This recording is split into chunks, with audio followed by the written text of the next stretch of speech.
Good morning, everybody. We've got a mixed trade in the grain markets here early on Friday morning. It's about 6:33 a.m. Central Time. December corn futures up 1 3/4 at 365 1/4. November soybeans down 3/4 of a cent at 9.99 1/4. December Chicago wheat down 2 1/2 at 547 1/4. December Kansas City wheat down 1 1/2 at 481 1/2. December spring wheat down a half cent at 534 1/4. U.S. Corn Belt is going to remain mostly dry here really during the next 2 weeks. Your 7-day precip forecast offering only light rains for parts of Missouri, Illinois, and Indiana. Most other areas are going to be very much on the dry side. This is going to continue into the 6 to 10 day period. Those maps offering odds of below normal rainfall and below normal temperatures as well. So U.S. row crop harvest certainly has a nice window here, has the potential to move along quickly. We'll probably see some of that confirmed in Monday's crop progress report from USDA. U.S. soybean export sales are the best on record. They have been for a few weeks now. Last week's total of about 3.2 million metric tons for this current marketing year, I believe, is the best weekly print on record for a single marketing year. That's about 117 million bushels of beans we sold in just 1 week. Now, total new crop commitments or commitments for this 2020-2021 marketing year are 35.5 million metric tons. That's about 1.3 billion bushels. That exceeds the 2014 previous record from 2014 by, I think, 27%. I hope my math is right on that. U.S. exporters have already sold, I believe, 61% of the export forecast for the entire year. That's very large, but it's not totally abnormal. I don't think that's the best ever in terms of what we sold versus the forecast. But in any case, the export program, very, very strong here. China accounts for 54% of the purchases. U.S. corn sales also very strong. They're the best in at least 25 years. Total commitments for this marketing year, 22.6 million metric tons. That would exceed the modern record, at least from 2007, by about 5%. I'm not sure if we're behind or if we're ahead of that pace from 1995 or 1996 yet. But another strong week of sales. And really in corn, we need all the demand we can get because we've lost so much demand from ethanol. So all the demand we can get via exports, via feed demand, we need every bit of it. Fund traders are still very heavily long the soybean market. Private groups estimating that funds were still net long about 200,000 contracts of beans at yesterday's close, despite some selling pressure this week. So you've still got a big net long here. The fund long peaked at about 235,000 contracts last week, so they've peeled back 35,000 essentially. The record net long for reference is 241,000 contracts from 2012, so we got really close to that. And we're still in a situation where the funds are very heavily long the bean market.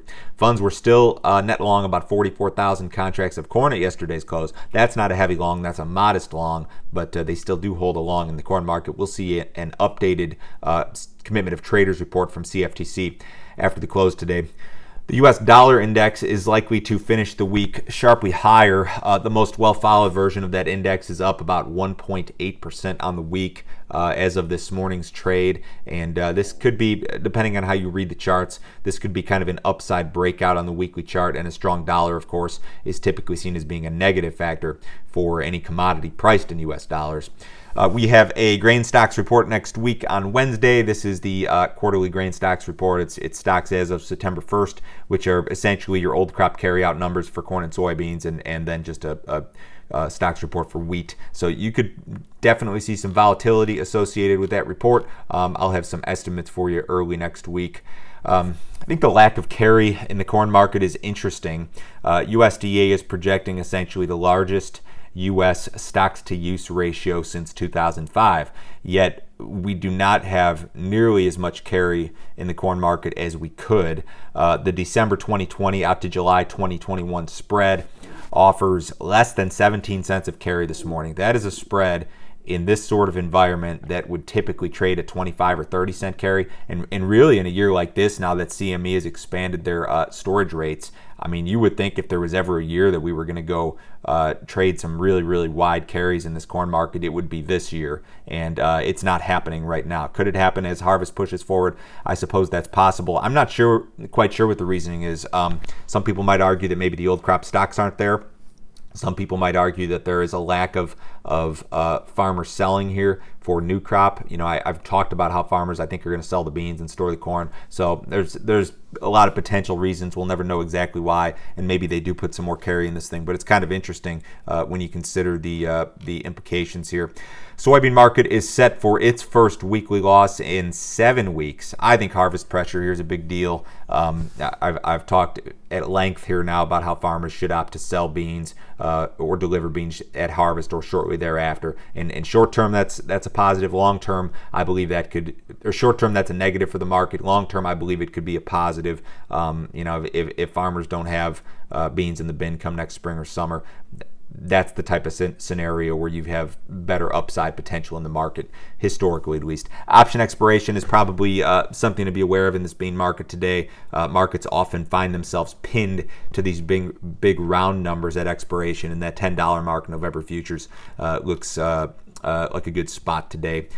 Wheat futures have had a tough time despite or without strong row crop prices this week, I should say. Kansas City wheat futures posted some fresh multi-month highs on just Sunday night, and they've lost, 25 or 30 cents since then. So it's been kind of an ugly deal here this week. We still got some elevated global wheat prices on the export market, but they've ticked down a little bit this week as well.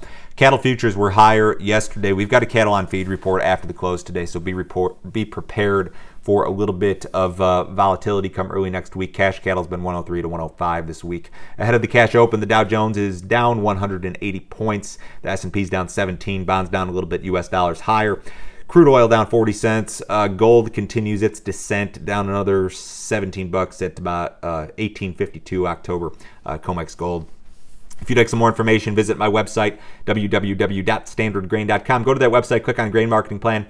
If you'd like to know when, how, and specifically, I am pricing corn, soybeans, and wheat throughout the year, broken down by crop year, by percentage. Sign up for that subscription service, $49 a month. Cancel it anytime. No other obligation. Very easy to follow. That email is a nice, quick 5-minute read in the morning. Everyone have a great weekend. I will talk to you on Monday.